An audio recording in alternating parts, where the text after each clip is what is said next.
हामीले काम गर्नु हुँदैन भन्ने एउटा गलत मनोविज्ञानबाट हामी रोगी भयौँ, हामी मनोरोगी भयौँ। हामीले नानीहरूलाई के सिकायौँ भन्दाखेरि अलिकति धुलोमा गऱ्यो भने उसलाई कहीँ हाल्नुपर्छ, धुलो त छुनु हुँदैन नानी, धुलो छुनु हुँदैन, माटो फोहोर है। माटोदेखि टाढो जाने शिक्षा हामीले लियौँ, हाम्रो नानीहरूलाई त्यही शिक्षा। आज हरेक मान्छे यति धेरै विद्वान छौँ हामी नेपाली, म त नेपाली जति विद्वान त कोही छ जस्तो लाग्दैन। मैले यो माइक तपाईँलाई दिएँ भने त्यो पर कुनामा बस्दै गरेको भाइले 1 घन्टा भाषा यहाँ उहाँको मुक्ति लगाइरहेको है। पत्रकारलाई दियो भने पत्रकारले धन्दा प्रश्न सोध्ने कुराको कुरा अब उहाँको ठेकिने कुरा ल्याउने कुरा दिने हो, 5 घन्टा गर्नुहुन्छ भाषण। त्यति धेरै हामीलाई ज्ञान भइसक्यो, तर यत्रो धेरै ज्ञान भए पनि उत्पादन पनि नभएन। चामल मात्रै हामीले कति अर्ब लिएर खान्छौँ होइन, दाल त्यस्तै हुन्छ, गोलभेडा त्यस्तै हुन्छ, लसुन त्यस्तै हुन्छ। खुसी लाग्यो यो सयपत्री फुट्ने यसो सुन्दाखेरि यहीँको हो जस्तो लाग्यो कि होइन है। माइतीलाई वर्ष दिनमा 1 दिन पुज्नका लागि सयपत्री फुलसम्म हामीले बोलाउनु सक्यो है। जानेपछि एउटा मकैको गेडा होइन उसिकेर गयो भने पर गएर अङ्कुरित भएर कोट बन्छ। त्यस्तो एउटा उर्वरा भूमि भएको देशमा हामीले उत्पादन गरेनौँ। हामीसँग ज्ञान मात्रै भयो, टाउको मात्रै ठुलो भयो। सबैको टाउकोमा त ठुल्ठुलो देख्छ है, पुरा त देख्छु त तपाईँहरूको टाउको कि मेरो आँखा मात्रै देख्छ, टाउको मात्रै ठुलो भयो हाम्रो। हामी भकुण्डो जस्तो भइसक्यो। किन टाउको ठुलो भयो भन्दाखेरि टाउको मात्रै बढाउने काम गऱ्यौँ क्या हामीले, हातखुट्टा चलायौँ, हातखुट्टा सुकेर यत्रो होइन। मेरो त ठुलै छ त भन्नुहुन्छ होला, त्यो ठुलोले के गरेर 1 थोपा पसिना बगाएको छ इच्छामा त्यो यत्रो बिग्रन त्यो देखाएको काम छैन। त्यसले गर्दाखेरि हामीले श्रम गर्न भुल्यौँ, जसको कारण हामीले गऱ्यौँ है। अहिले हामीलाई विदेशीले 1000 रुपियाँदेखि लिएर 1 अर्बसम्म कति दाम लगाएर किन्छ। कि त हामीलाई 1000 मा किन्छ, कि त 10,000 मा किन्छ, कि त 1 लाखमा किन्छ, कि त 10 लाखमा किन्छ, कि त 50 लाखमा किन्छ, कि त 1 करोडमा किन्छ। साह्रै भएन भने 1 अर्बमा किन्छ, होइन भने 10 अर्बमा किन्छ। सबै नेपाली बिकाउ हो भन्ने विदेशीलाई थाहा छ है। किनभने केही गर्दैन यिनीहरूले, यो सबै ऋणमाथि ऋण लिएको छ। एकतिरबाट लिएको ऋणको ब्याज तिनीहरूलाई अर्को देशबाट ऋण लिएको छ।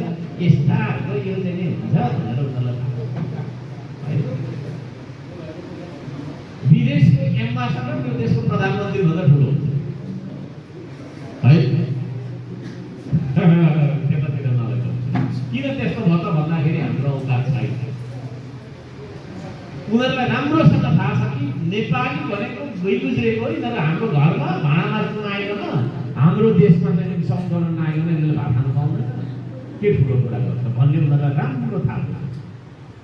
त्यसले गर्दा हाम्रो स्वाभिमान भनेको तल 0 मा छ। अघि भर्खर मैले तपाईँलाई एउटा मन्त्र के भन्न लाएँ भने यो माटोको गौरव बोकेर आकाश छुन सकौँ, कहिल्यै नझुक्ने स्वाभिमान भई संसार सामु बाँचिरहँ, देश सोच्न सकौँ म देश बोल्न सकौँ। यो गीत हो मेरो है, यो गीत हो। तपाईँ स्वाभिमानी बन्ने हो भने तपाईँले टेकेको माटो है तपाईँले तपाईँको शिर नलगाउनु। यो माटो भनेको टेक्ने कुरा मात्रै होइन, यो माटोको कहानी, माटोको कुरा हामीले नबुझेको कारणले, माटोको महत्त्व नबुझेको कारणले गर्दाखेरि हामी गरिब भएको कारणले गर्दा। श्रम संस्कृति यस्तो संस्कृति हो जुन संस्कृतिले नेपालीलाई श्रमको माध्यमबाट मानवसँग जोड्छ है। यहाँ कतिलाई हामीलाई लागिरहेको होला मलाई डिबी परिहाल्यो म त्यस्तै नाच्ने झगडा भयो स्त्री यो निकाली यो ठाउँमा के मन अमेरिका जान भनेर कतिले सोचिराख्छ हो। किन त त्यो भयो भन्दाखेरि हामीले माटो छुने संस्कृति ल्यायौँ। माटो छुने संस्कृति नभइसकेपछि मान्छे गफ गरेर खाने संस्कृतिमा गयो। गफाडी मान्छेले धोका दिन्छ। तपाईँ गफ गर्दै गरेर खानुहोस् कि तपाईँले कुनै न कुनै दिन तपाईँ ढाक्नतिर लाग्नुहुन्छ। ढाक्ने मान्छेले चोर छ, भ्रष्टाचार भनेको राज्यको धन चोर हो। चोरहरूको देश भयो यो, ठगहरूको देश, गफाडीको देश भयो। त्यसो भएको कारणले गर्दाखेरि सारा नेपालीलाई गफ गर्ने गफाडीपनबाट चाहिँ मुक्ति दिएर अब हामीले पसिना बगाउने इमान्दार मान्छे बनाउनु पर्छ भन्ने तपाईँले लाग्दा एउटा पार्टी खोल्यो, चुनावको लागि भोट माग्ने, त्यति मात्रै होइन। त्यति मात्रै होइन, तपाईँको जिम्मेवारी भनेको यो समाजलाई परिवर्तन गर्नु छ।